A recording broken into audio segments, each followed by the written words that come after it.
Hello, Kelly. It's me, Jamie. I'm trying to respond to your video.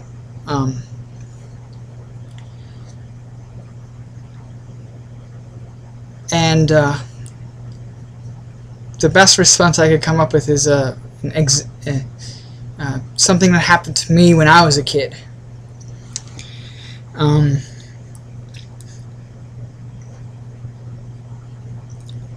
I remember distinct events because they were extremely traumatic, and I remember them vividly, like it was yesterday. Don't ask me why. It just somehow I do. When I was about 3 years old, I lived in this house.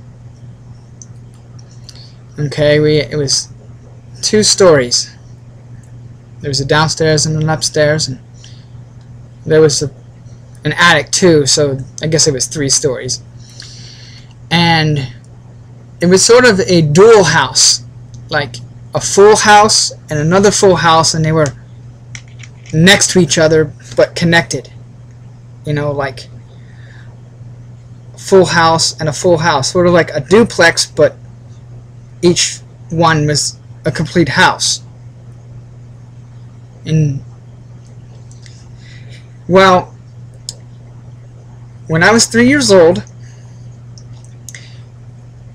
I had this friend who was in the house with me. She was an entity, I guess you would call her. It was obviously female in nature, and her name was Rachel. She was around I guess if she was alive, she would have been 7 years old or something like that, give or take. I think she was a spirit that didn't move on. But I'm not positive. But I know that she wasn't a figment of my imagination, because my grandmother saw her, my Uncle Gary had saw her, and various cousins that I had also saw her. And, well,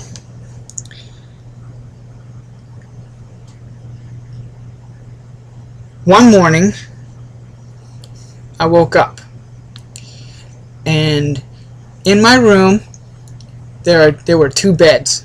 One bed was on one side of the room, and I couldn't sleep in that bed because she would always kick me out of it.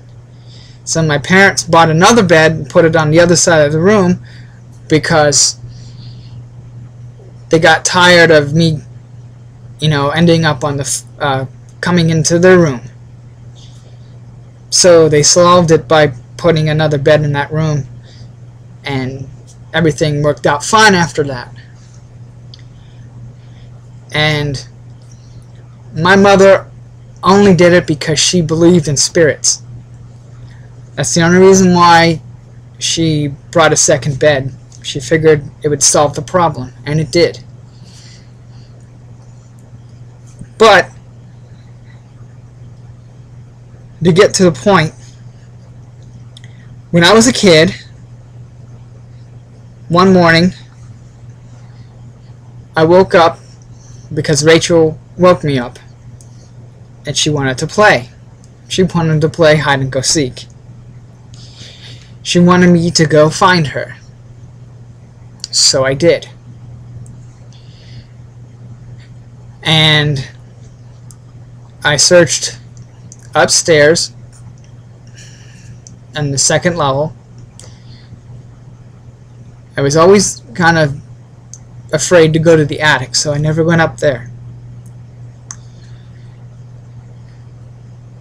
But I went downstairs and I searched the living room, the dining room. I finally went into the kitchen. I searched the cupboards. She wasn't in the cupboards.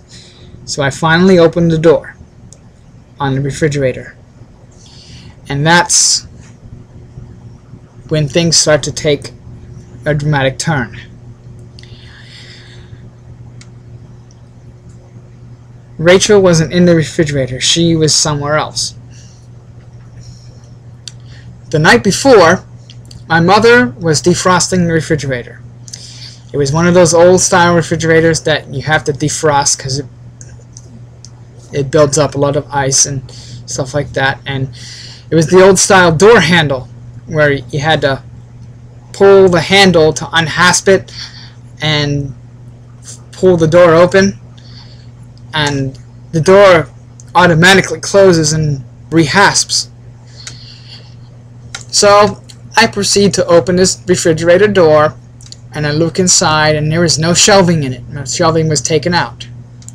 There was a bag of green apples in there, and I remember it distinctly. I still can't eat green apples to this day because of it. But the next thing I know, I reach in there to grab a green apple, and I felt this push, if you will. But it wasn't from Rachel. It was from something else, something cold and dark. It was frightening. And next thing I know, I'm inside this refrigerator. The door closed on me. I somehow managed to turn around.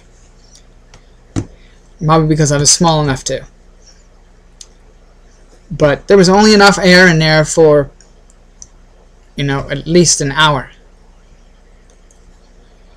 before I'd run out. Well, it wasn't but an hour and a half before I was found. So I was dead for 30 minutes.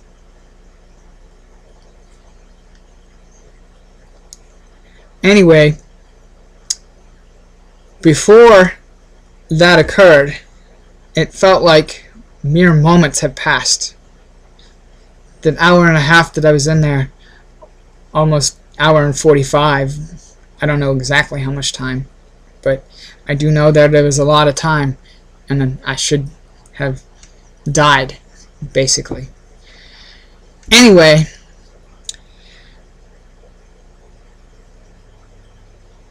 in that time span, it felt like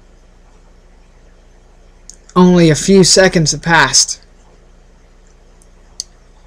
because I saw a face come through the door, right? And it was shadowy like, and the eyes were glowing, reddish. And it was glowing enough red light to where I could see kind of a silhouette of a face. And it was really shadowy like. And the energy emanating off of it was extremely dark and frightening. And it said to me, "You don't know your destiny yet, but I am here to prevent it."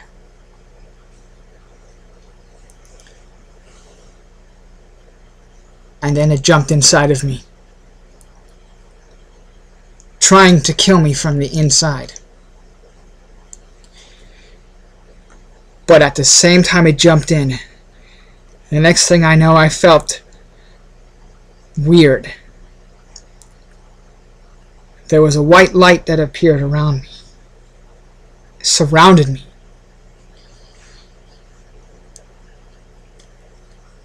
And I felt the presence of an entity, a supreme entity. I guess it was the Creator himself. And I heard,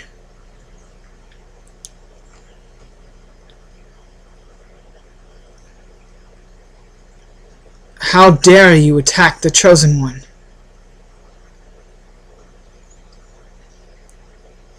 And then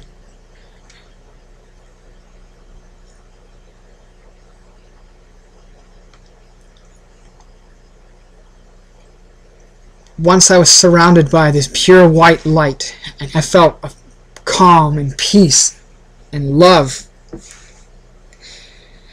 I was surrounded by this completely white light.